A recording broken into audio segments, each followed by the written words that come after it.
Story 2. How the Rhinoceros Got His Skin.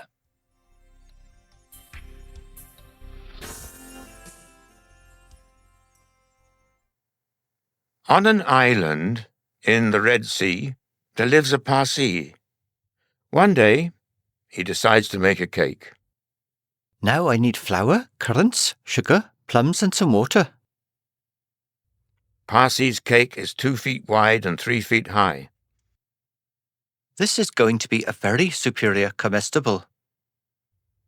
The wonderful smell of cake goes across the island and attracts a particular animal with a horn on his nose, 2 piggy eyes, and no manners. The rhinoceros. Help!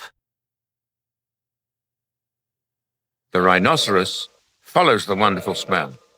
Poor Parsi watches, helpless. I smell cake. The cake rolls into the sand. And Rhinoceros picks it up with his horn and goes away, happily swishing his tail. Whoever takes the Parsi's cakes makes a terrible mistake. Some weeks later, there is a heat wave. Everyone takes off their clothes. It's too hot to wear my hat. It's too hot to wear my skin. The rhinoceros leaves his skin on the beach.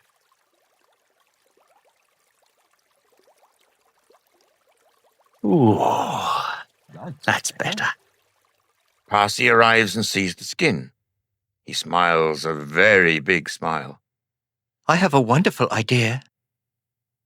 He dances round the skin and rubs his hands. It's time for a lesson, my bad-mannered friend. Parsi goes home and fills his hat with cake crumbs. I always have lots of cake crumbs in my hut. Parsi puts all the crumbs inside the rhinoceros's skin.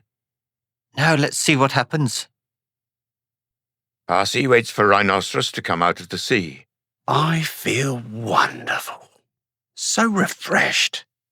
When Rhinoceros buttons up his skin, What's wrong with my skin? It's so tickly.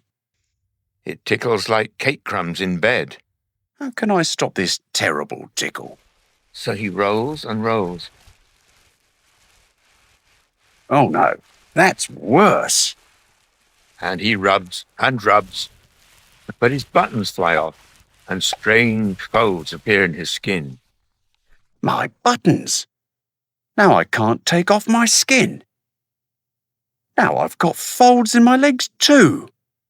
And I feel so itchy. Your mistake, my wrinkled robber of cake.